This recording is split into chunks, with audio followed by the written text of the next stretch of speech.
Capacity, ಈ ಗೋಶಾಲೆ capacity 500 ಗೋಗಳು. ನಾವೇ ಇಲ್ಲಿ ಮೇವು ಬೆಳ್ಕೊತೀವಿ. ಸಾವಯವ ಕೃಷಿ ಸುಮಾರು 15 ವರ್ಷದಿಂದ ಕೇವಲ ಸಗಣಿ ಗಂಜಲ ಆಧಾರಿತವಾದಂಥ ಗೋ ಆಧಾರಿತ ಕೃಷಿಯನ್ನು ಮಾತ್ರ ಮಾಡ್ತಾ ಇದ್ದೀವಿ. ಇಲ್ಲಿ ಯಾವುದೇ ಕೆಮಿಕಲನ್ನು ನಾವು ಬಳಸ್ತಾ ಇಲ್ಲ.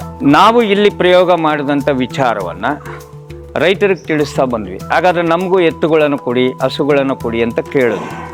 ಅದೇ ರೀತಿ ನಮ್ಮ ರಾಷ್ಟ್ರೀಯ ಸ್ವಯಂ ಸೇವಕದ ಸಂಘದ ಒಂದು ಗತಿವಿಧಿಯಾದಂಥ ಗೋಸೇವಾ ಗತಿವಿಧಿ, ಅವರು ಕೂಡ ನಮ್ಮ ರೈತರಿಗೆ, ಅಂದರೆ ಸಂಘಟನೆಯಲ್ಲಿ ಕಾರ್ಯಕರ್ತರು ಯಾರಿದ್ದಾರೆ, ಅವರು ಯಾರು ಗೋ ಆಧಾರಿತ ಕೃಷಿಯನ್ನು ಮಾಡ್ತಾ ಇದ್ದಾರೆ ಅಂಥವರಿಗೆ ಎತ್ತುಗಳು ಬೇಕು, ಹಸುಗಳು ಬೇಕು ಅಂತ ಕೇಳಿದಾಗ ನಮ್ಮಲ್ಲಿ ನಾವು ಅದಕ್ಕಾಗಿ ಈ ಸಂರಕ್ಷಣೆಯಿಂದ ಬಂದಿರುವಂಥದ್ದು ಕೇಸೆಲ್ಲ ಕ್ಲಿಯರ್ ಆಗಿದ್ದರೆ ಅಂಥ ಗೋವುಗಳನ್ನು ಯಾವುದು ಚೆನ್ನಾಗಿದೆ, ಇದು ರೈತ ಉಪಯೋಗಿಸ್ಬೋದು, ರೈತನ ಮನೆಯಲ್ಲಿ ಇದು ಇರ್ಬೋದು ಇನ್ನೊಂದು 10 ವರ್ಷಗಳ ಕಾಲ ಅಂತ ಇರುವಂಥ ಗೋವುಗಳನ್ನು ನಾವು ರೈತರಿಗೆ ಉಚಿತವಾಗಿ ನಾವು ಹಾಲಿಗಾಗಿ ಕೊಡ್ತಾ ಇಲ್ಲ, ಗೋ ಆಧಾರಿತ ಕೃಷಿಗಾಗಿ ನಾವು ಗೋವುಗಳನ್ನು ಮತ್ತು ಎತ್ತುಗಳನ್ನು ವಿತರಣೆ ಮಾಡಿದ್ದೀವಿ. ಸುಮಾರು ಇದುವರೆಗೂ 800 ಜೊತೆಯಷ್ಟು ಎತ್ತುಗಳು, ಕರುಗಳು ಮತ್ತು ಗೋವುಗಳನ್ನು ಅವ್ರ ರೈತರಿಗೆ ಕೊಟ್ಟಿದ್ದೀವಿ.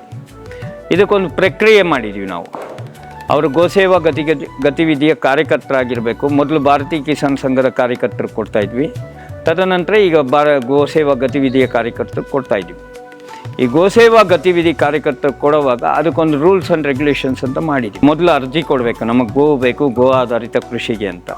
ತದನಂತರ ಅವ್ರಿಗೊಂದು ಅಪ್ಲಿಕೇಶನ್ ಕೊಡ್ತೀವಿ. ಅಪ್ಲಿಕೇಶನ್ ಫಿಲಪ್ ಆಗಬೇಕು. ಅದಕ್ಕೆ ಆಧಾರ್ ಕಾರ್ಡು, ಪಾನ್ ಕಾರ್ಡ್ ಎಲ್ಲ ತೊಗೊತೀವಿ. ಮತ್ತು ಅವ್ರಿಗೇನು ಜಮೀನಿದೆ, ಗೋ ಆಧಾರಿತ ಕೃಷಿ ಮಾಡಬೇಕು ಅಂದರೆ ಜಮೀನು ಬೇಕು. ಜಮೀನಿದ್ದವ್ರಿಗೆ ಮಾತ್ರ ಗೋ ಆಧಾರಿತ ಕೃಷಿಗೆ ನಾವು ಎತ್ತುಗಳನ್ನು ಕೊಡ್ತೀವಿ. ಅದರಲ್ಲಿ 1 ಎಕರೆ 2 ಎಕರೆಗಿಂತ ಜಾಸ್ತಿ ಪಟ್ಟಾಗ 2 ಕೊಡ್ತೀವಿ. 1 ಎಕರೆ 2 ಎಕರೆಗಿಂತ ಕಮ್ಮಿ ಇದ್ದಾಗ ಅದಕ್ಕೆ 1 ಗೋವನ್ನು ಅವ್ರಿಗೆ ಕೊಡ್ತೀವಿ. ಅದಕ್ಕೆಲ್ಲ ಅಗ್ರಿಮೆಂಟ್ ಮಾಡ್ತೀವಿ. ಲೀಗಲ್ಲಾಗಿ ಏನೇನು ತೊಗೋಬೇಕು ಡಾಕ್ಯುಮೆಂಟ್ಸ್ ಎಲ್ಲವೂ ತೊಗೊತೀವಿ. ರೈತರು ಅದನ್ನು ಮಾರಾಟ ಮಾಡೋಂಗಿಲ್ಲ. ಬೇಡವಾದಾಗ ಹತ್ತಿರದ ಗೋಶಾಲೆಗಾದರೂ ಕೊಡ್ಬೋದು, ಇಲ್ಲಾಂದರೆ ವಾಪಸ್ ತಂದು ಇಲ್ಲಿಗಾದರೂ ಕೊಡ್ಬೋದು. ಕೊಟ್ಟು ಅವ್ರ ಅಗ್ರಿಮೆಂಟನ್ನು ಅವ್ರು ಕ್ಯಾನ್ಸಲ್ ಮಾಡ್ಕೊಂಡು ಹೋಗಬೇಕಾಗುತ್ತೆ. ಇದು ನಮ್ಮ ಒಂದು ದೇಸಿ ಗೋ ಸಂರಕ್ಷಣೆಯಲ್ಲಿ ಗೋವುಗಳನ್ನು ರೈತರಿಗೆ ವಿತರಣೆ ಮಾಡ್ತಾ ಇರುವಂಥ ಒಂದು ಪ್ರಕ್ರಿಯೆ ಆಗಿದೆ. ನಮ್ಮ ರಾಷ್ಟ್ರೋತ್ಥಾನ ಗೋಶಾಲೆ ಘಾಟಿಯಿಂದ 2013-14ರಲ್ಲಿ ನಾವು ಎತ್ತುಗಳು ಹಿಡ್ಕೊಂಡು ಬಂದಿದ್ವಿ. ಸಣ್ಣ ಕರುಗಳನ್ನ ಹಾಲು ಕುಡಿಯೋವಂಥ ಕರುನ ನಾವು ಹಿಡ್ಕೊಂಡು ಬಂದಿದ್ದೆ. ಚೆನ್ನಾಗಿ ಮೇಯಿಸ್ಕೊಂಡು ಅದನ್ನು ನಾವು ನೇಗಿಲಿಗೆ ಇದು ಮಾಡಿಕೊಂಡು ಬೆಳೆಗಳು ಚೆನ್ನಾಗಿ ತೆಗಿತಾ ಇದ್ವಿ. ನಮಗೆ ಎತ್ತುಗಳಿಂದ ತಂದಿದ್ದರಿಂದ ನಮ್ಗೆ ಅನುಕೂಲ ಆಗಿದೆ. ಯಾರೋ ಒಂದು ಸರ್ಕಲಲ್ಲಿ ಮಾತಾಡ್ಕೊತಿದ್ರು. ನನ್ನ ಹತ್ರ ಎತ್ತುಗಳಿರಲಿಲ್ಲ, ನನಗೆ ಎತ್ತುಗಳ್ಕೊಳ್ಳೋ ಶಕ್ತಿ ಇರಲಿಲ್ಲ. ಇಲ್ಲಿ ಘಾಟಿ ಹತ್ರ ಗೋಶಾಲೆ ಹತ್ರ ಜಮೀನು ಡಾಕ್ಯುಮೆಂಟ್ಸ್ ಕೊಟ್ಟರೆ ಈ ಥರ ಎತ್ತುಗಳು ಕೊಡ್ತಾರೆ ಅಂತ ಕೇಳಿದ್ರು.